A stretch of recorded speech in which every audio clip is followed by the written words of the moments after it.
What's up? In today's video, I'm going to show you precisely how to change your self-worth. Throughout my life, I have had so many experiences of feeling of worthlessness. Throughout my life, I have felt completely broken on the inside. And in turn, what that made me do is it had me look externally to others for validation. I never felt good within inside myself, so I'd have to really have another human being or another individual tell me I was good so that I would believe it. And so that meant in other areas of my life, the way that I showed up I showed up as a performer. I wore masks all the time so that you would validate me. You would show me that I was good so that I could believe it myself. I attracted romantic partners throughout my life that I felt like I needed to fix. Because if I could fix you, then you would in turn love me more than most people. And then I in turn would actually love myself. Today we're going to go through many ways how I can show you how to change your complete self-worth. And I promise you by the end of this video, if you apply these things that I'm teaching you, you will totally change the way that you feel about yourself. Let's get into it. So at my age, at a small age, when my parents divorced, I assigned a meaning to that in my life that I wasn't good enough. That I wasn't good enough to have the normal things that other kids had. I could not have a normal family dynamic. I couldn't have two parents that lived together. I couldn't have a family loving environment, that I didn't deserve that. That's the meaning I assigned to it. You see, I blamed myself for my parents' divorce, and in turn, I assigned meaning to it. So fast forward a few years after the divorce, what happens then is I was an 80s baby, so I grew up and ADD was starting to take shape. ADHD was starting to take shape. And what happened was my principal at the time at the school, because I had some behavioral issues, assigned me ADD. Said basically you're diagnosed with ADD, ADHD. I had to go to a primary care physician and they started just pumping medication into me. So you take the meaning that within my family dynamic of divorce, and I have assigned meaning already that I'm broken and I'm not good enough. And then my reality then supports that. I take this mindset that I'm broken and now I have to take medicine because I'm different and I'm not like other people. And the words that literally were used to tell me this ADHD was that you're different, you're unique, you're strong-willed.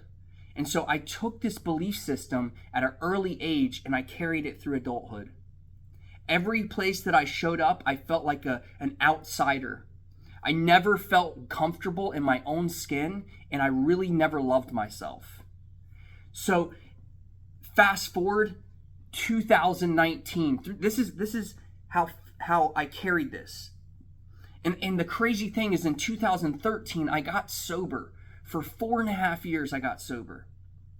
And during this period of sobriety, I would love to sit here and tell you that I really loved myself. But I really was just performing at that time.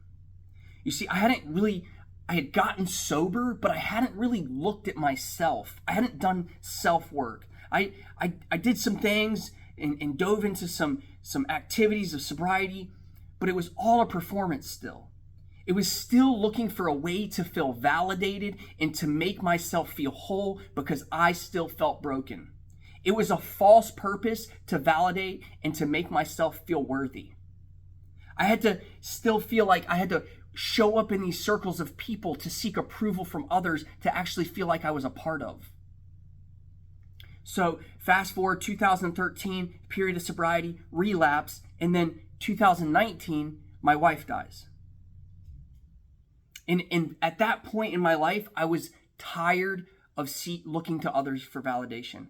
I was tired of the emptiness inside of myself. I was tired of living life as a fake. I just got sick and tired of living a life like that. And I finally made a decision not only to get sober, because sobriety, I could not achieve any of these things without getting sober first. But after I got sober, I made a commitment, a full commitment to myself that I was going to change. And I was going to stop using other things to make me feel whole. And for the first time in my life, I was going to feel worthy. And so what I did is I started a commitment of rapid growth within 3 years. And what I did during that time is I sought outside help. I went to therapy. I addressed some things in my life. But the biggest practice was the things that I did for myself. I got guided. I read books. I made a commitment to myself that no matter what, I was going to change my self-worth. And I was going to look in the mirror and I was going to be happy with who I saw. And so I started meditating. I started to observe my thoughts as they happened. I started to pause myself in moments and look at what was happening and saying, is this my reality right now?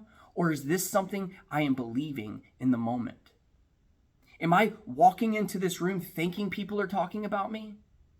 Or am I just thinking that this is what's taking place? I had to start thinking of things differently. I had to start reassigning the meaning to the situations that happened as a child.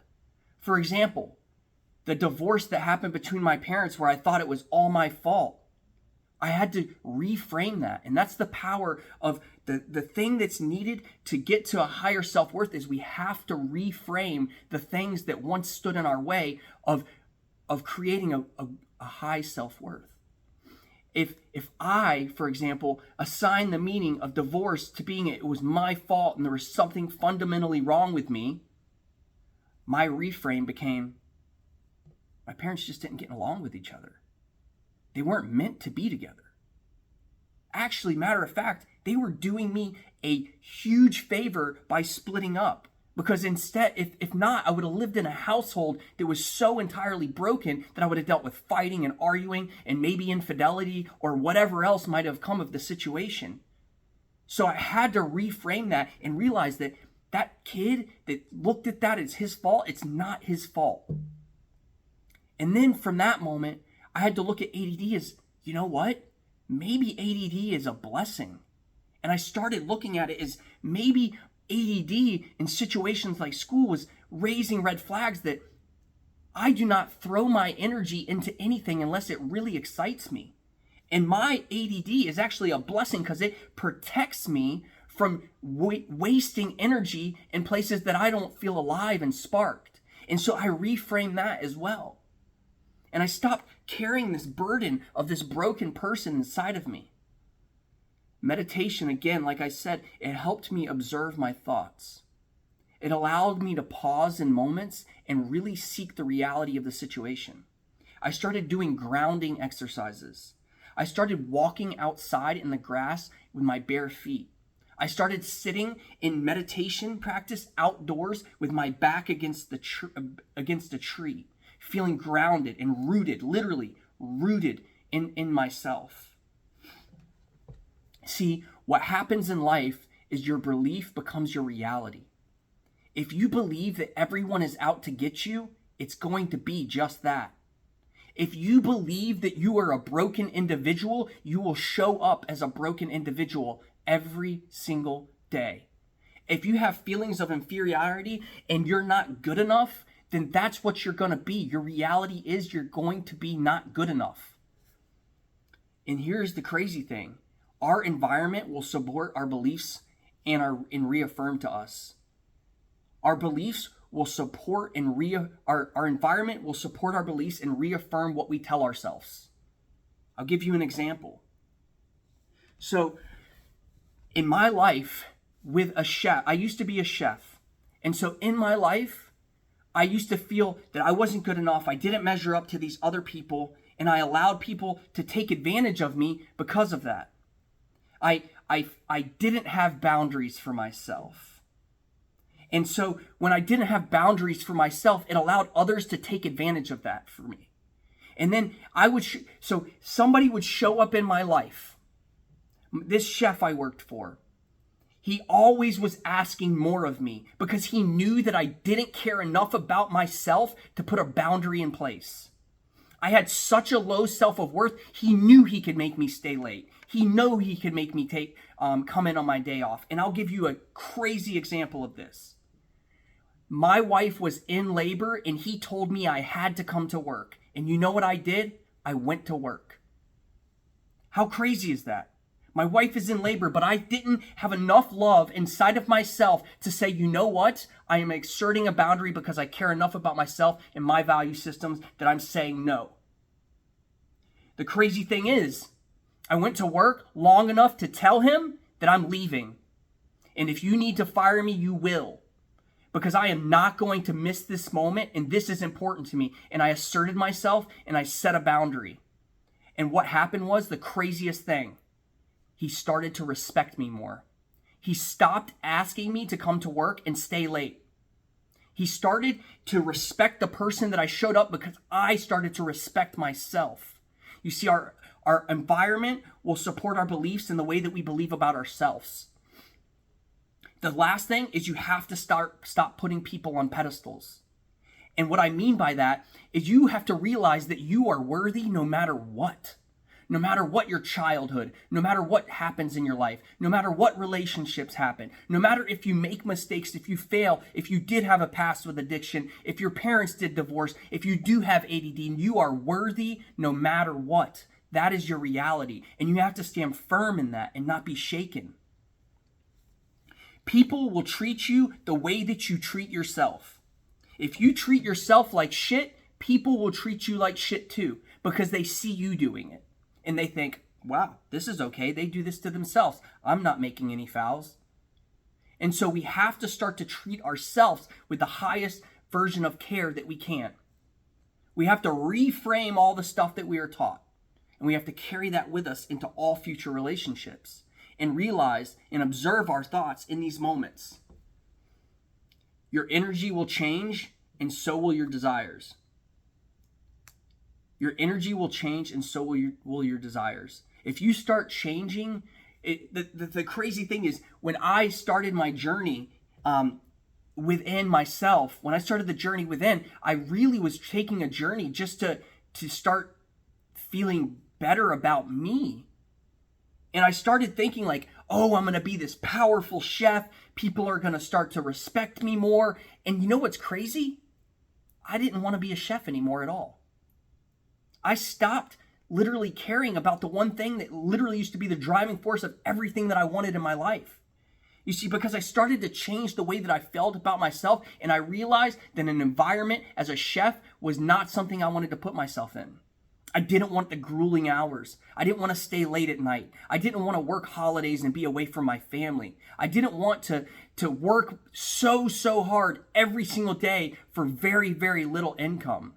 And once I changed those beliefs about myself, my whole career changed. I didn't want to be a chef anymore. You see, if we start changing the way that we believe about ourselves, it will actually in turn change our desires. And once you reframe everything and change the limiting beliefs about yourself and the way that you show up in relationships, you start setting boundaries for yourself, this beautiful, magical thing happens. Your worth changes. You see, because our reality is just a mirror. People are going to reaffirm to us, if we look at ourselves in the mirror and we hate who we see, people reflect that back to us. They pick up that energy. I'll give you another example. Throughout my life, the person that I described to you in the beginning of this video of feeling broken, showing up and needing validation, people sense that energy. People sense that you're coming to them looking for something. And you know what happens is they put a wall up. You're never able to get close and develop the relationships that you want because you aren't unable to have a relationship with yourself. But the magic is once we create a relationship with ourselves, there's some people we won't even want a relationship with. The people that once we are guiding forces and the things that we had wanted to have relationships with so bad, we set boundaries now. We don't even want that in our life. We have a higher self-worth. So if you like this video today, do me a super solid favor. Hit that like button. Subscribe to my channel. I drop content every single day at 4 p.m. in some form of fashion. And as always, stay blessed, take care of yourself, raise your vibration, and increase your self-worth.